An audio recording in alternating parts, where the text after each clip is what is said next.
There is a section of the Book of Enoch that does not appear in any Bible produced by the Western Church. It does not appear in the King James Version.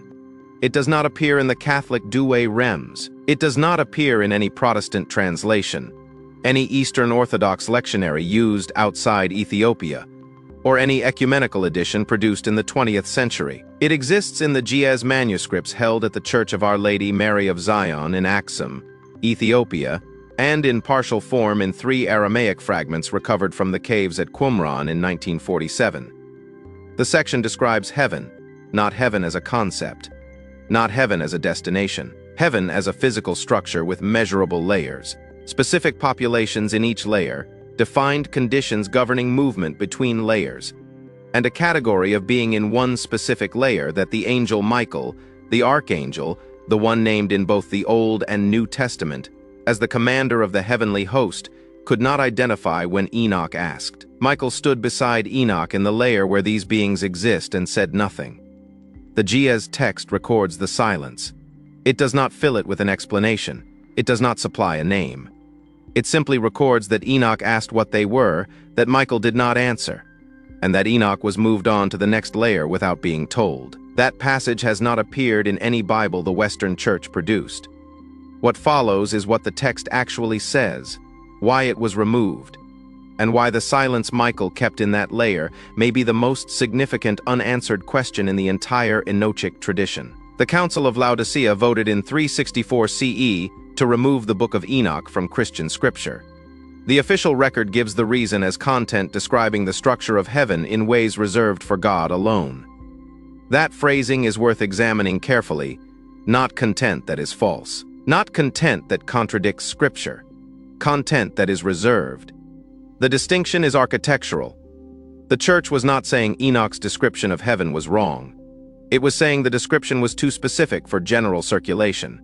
A heaven with layers, populations, and defined transit conditions between those layers is a heaven that can be mapped. A heaven that can be mapped is a heaven that removes a certain kind of institutional authority from the institutions that claim to speak for it. Jerome, compiling the Latin Vulgate around 400 CE, excluded Enoch entirely and described the heaven chapters in his preface as containing knowledge of the divine dwelling that exceeds what the faithful require. Augustine, writing in the City of God around 415 CE, argued that detailed descriptions of heaven's interior structure would lead believers to treat the afterlife as a geography to be navigated rather than a grace to be received. Neither man said Enoch's account was incorrect. Both men said it was excessive, and the specific excess that generated the most concern, the detail that appears in Jerome's private correspondence as the most troubling element of the entire Enochic corpus, was not the layered structure itself. It was the layer with the unnamed beings. The layer where Michael went silent. The primary account comes from chapter 39 of the Book of Enoch, in the section scholars call the Book of Parables, which covers chapters 37 through 71. The Book of Parables is unique among the Enochic texts because it does not appear at Qumran at all in its complete form. Every other major section of Enoch, the Book of the Watchers, the Astronomical Book, the Book of Dream Visions, the Epistle of Enoch, has Aramaic fragments at Qumran. The Book of Parables does not. This absence has generated significant scholarly debate for decades. Dr. James Vanderkam of Notre Dame, whose work on the Dead Sea Scrolls is among the most authoritative currently available, has written that the absence of the parables at Qumran does not indicate the text is late or inauthentic, but rather that it may have been intentionally excluded from the Qumran library by the community that assembled it, intentionally excluded from a library that preserved 11 copies of the rest of Enoch. The Qumran community, the group of Jewish sectarians who hid the scrolls in the caves, kept almost everything. They kept texts that mainstream Judaism had set aside. They kept texts that would later make Christian authorities deeply uncomfortable, and they apparently chose, deliberately, not to keep the Book of Parables. The section that contains the unnamed beings, the section where Michael goes silent, the complete version of chapter 39 exists in the Ge'ez manuscripts at Aksum. What follows is drawn from the 1983 Oxford translation by Dr. Ephraim Isaac, cross-referenced against the Ethiopian manuscript tradition and against the partial Aramaic material available from adjacent Qumran fragments. The text begins with Enoch being taken upward by a whirlwind. The Ge'ez word used is not the standard word for wind. It is a word that appears elsewhere in the Ethiopian manuscript tradition to describe a force that moves between layers of reality rather than across the surface of a single layer. The distinction matters because what follows is not a journey across a landscape. It is a journey through a vertical structure. Enoch does not travel to heaven the way a traveler crosses a desert. He moves through heaven the way a person moves through the floors of a building, ascending from one distinct environment to the next, each one operating under different conditions, each one populated by a different category of being. And the guide who accompanies him through this ascent is not Uriel, who guided him in the ocean floor passages. It is not Phanuel, who guided him to the fourth mountain. The guide in chapter 39 is Michael, the archangel, the one whose authority within the heavenly structure is as high as any created being's authority reaches. The first layer Enoch describes contains what the Ge'ez calls the dwelling places of the righteous. The word dwelling places is the same word used elsewhere in the manuscript to describe a home that has been prepared in advance for an expected resident, not a temporary shelter. A prepared home, the righteous in the first layer are described as resting in conditions of light and ease, but the text is specific that they are not in their final state. They are waiting. The Ge'ez uses the same grammatical construction it uses elsewhere to describe a judicial proceeding that has been scheduled but not yet convened. The righteous of the first layer are present, comfortable, and in a state of anticipation for what? The text does not say at this point.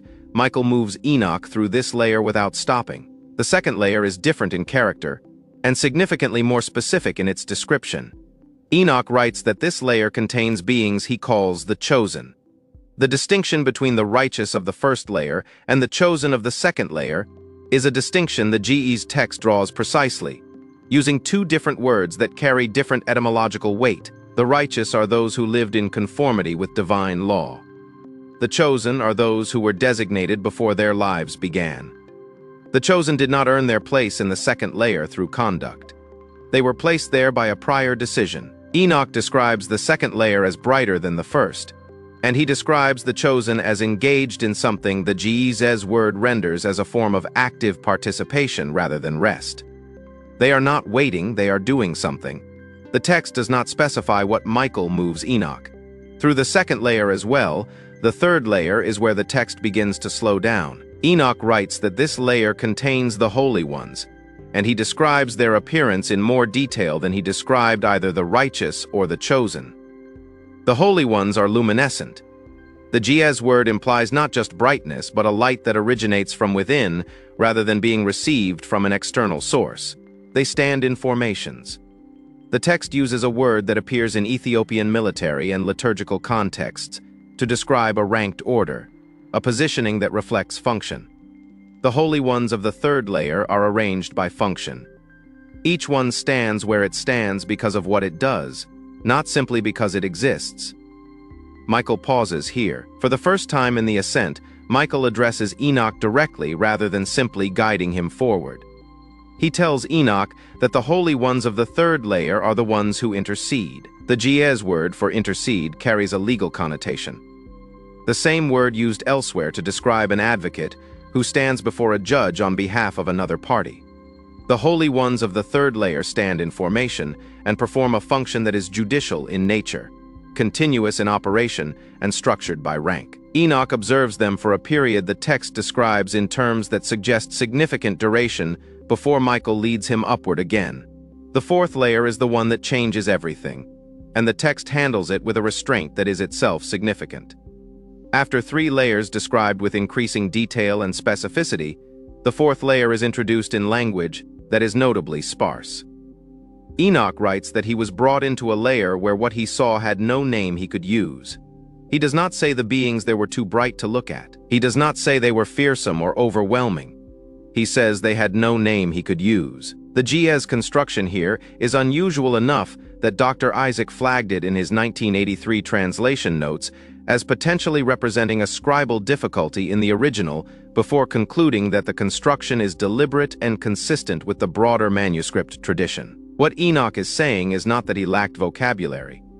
He is saying that the category of being he encountered in the fourth layer did not correspond to any category he had been given language for. Not angels. The text is explicit that he had seen angels in the layers below. Not the spirits of the righteous or the chosen. He had seen those as well. Not the holy intercessors. He had seen those in the third layer. What he saw in the fourth layer was something that the categories he arrived with did not cover. And so he did what any person does when they encounter something they cannot name. He turned to his guide and asked. He turned to Michael and asked what they were, and Michael said nothing. The silence in the Ge'ez text is not ambiguous. It is not a translation gap. It is not a scribal omission. The manuscript records that Enoch asked, using the direct interrogative construction, the Ge'ez uses throughout the text for questions that receive answers. The same construction appears when Enoch asks Uriel about the ocean floor and receives an answer. The same construction appears when Enoch asks Raphael about the four hollows and receives an answer. The same construction appears over 40 times in the complete Ge'ez Enoch, and in every other instance it is followed by a response. In the fourth layer, it is followed by the Ge'ez word for silence, not the word for a pause, not the word for reflection before speaking, the word for silence as a complete and final condition. Michael heard the question and was silent, and then, without the silence being broken, the text records that Enoch was moved upward to the fifth layer. He was moved on without an answer. The guide who commands the heavenly host, the archangel whose name appears in Daniel and in Revelation, and in the letter of Jude and in traditions, spanning the full breadth of the Abrahamic world, stood in the fourth layer of heaven beside Enoch, and did not answer the question of what the beings in that layer were. This is what the Western Church called too detailed. This is what Jerome called excessive knowledge of the divine dwelling. This is the passage that 32 bishops at Laodicea voted to ensure ordinary Christians would never read. The scholarly literature on this passage is notably thin given its content. Dr. George Nicholsburg of the University of Iowa, whose 2001 commentary on 1st Enoch for Fortress Press is the definitive academic reference for the text, addresses chapter 39 in detail but describes the fourth layer passage in 3 sentences before moving to the fifth layer. 3 sentences, for the only passage in the entire Enochic corpus where Michael fails to answer a direct question.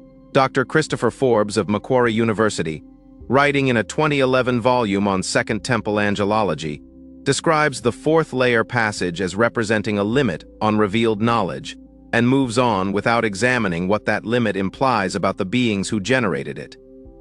A limit on revealed knowledge, that phrase is doing significant work. If Michael's silence represents a limit on what has been revealed, then the beings in the fourth layer exist on the far side of that limit.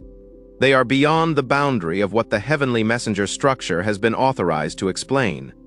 Not unknown to Michael, not invisible to Michael. Michael was there in the fourth layer. He saw them. He heard Enoch's question. He chose silence, or was required to be silent, or found himself unable to answer. Any of those 3 possibilities generates the same implication. There is a category of being in the structure of heaven that the archangel Michael either will not or cannot account for to a human observer. The partial Aramaic material from Qumran that relates to this section is fragmentary and incomplete, but it is not entirely absent. Fragment the 4th quarter of 21:2, which scholars typically associate with the Epistle of Enoch, contains a passage that Dr. Vanderkam identified in a 1994 paper as potentially belonging to the parables tradition despite its catalog assignment. The passage describes a layer above the third that is introduced with a phrase the Aramaic renders as beyond what has been given to name. The construction is strikingly parallel to the Ge'ez phrase in chapter 39. Beyond what has been given to name. The fourth layer in the Ge'ez is a place where Enoch's naming capacity runs out. The Aramaic fragment describes a layer above the third as beyond the boundary of naming itself. 2 manuscript traditions, separated by centuries and by geography, using parallel constructions to describe the same unnamed category in the same unnamed layer. Dr. Vanderkam's 1994 paper notes the parallel and then describes it as requiring further investigation before conclusions can be drawn. That further investigation has not been published. His paper on the subject remains as of the most recent catalog of his published work, the last academic treatment of the parallel between the fourth quarter of 21:2 and the Jewez fourth layer passage. The access problem compounds the interpretive problem. The Jewez manuscripts at Aksum have been inaccessible to Western scholars since 1974. Dr. Ephraim Isaac, who produced the 1983 Oxford translation directly from photographs and earlier transcriptions, noted in a 1998 interview that his access to the fourth layer section was based on a photographic copy made in 1966, 8 years before the restriction was imposed. He stated that at least one passage in the fourth layer section of the Jewez text was not fully legible in the 1966 photographs, and that he had made a conservative translation choice in that passage, rendering it in the most minimal way the available text could support.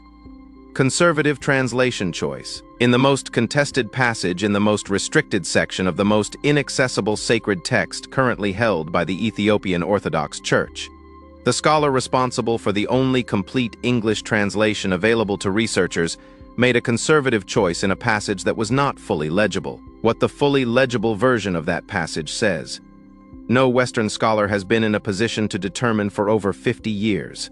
There is one more element to this that the standard literature does not address. The fifth layer, after Michael's silence and Enoch's passage upward without an answer, the text describes what Enoch finds in the fifth layer. And the fifth layer is, by the metrics of Enoch's own description, simpler than the fourth, less strange, more recognizable. The fifth layer contains what the Jewez calls the host of God, arranged in order, performing functions. Their nature clear and their purpose stated. After the unnamed beings, the fifth layer is almost ordinary by comparison.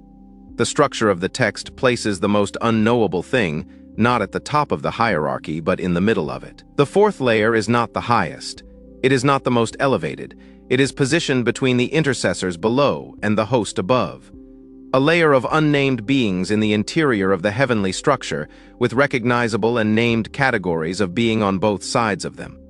That positioning is not incidental. The Jewez manuscript does not arrange its layers randomly. The progression from the righteous to the chosen to the holy intercessors follows a logic of increasing function and luminescence. And then the fourth layer interrupts that logic, something that cannot be named, that Michael will not account for. Positioned between the interceding holy ones and the ordered host of God, not at the margins of the structure. At the interior of it, what the Western Church found dangerous about this passage was not the existence of the unnamed beings, a being that cannot be named, and that the archangel will not explain is, from an institutional perspective, a manageable problem if the text that contains it is removed from circulation. The passage can simply not exist in the version of Scripture that reaches ordinary believers, and the question it raises will never be asked by the people who would be most unsettled by the fact that it has no answer. This is what Jerome meant by excessive knowledge of the divine dwelling. Not that the knowledge was false, not that the knowledge was spiritually dangerous in an ethical sense. Excessive in the same way a question with no answer is excessive in an institutional context. A church that tells its members what heaven contains and how it operates derives a certain authority from that telling. A passage that places an unnamed and inexplicable category of being at the interior of heaven's structure, and then records the silence of the highest named angel when asked to account for it, does not support that authority.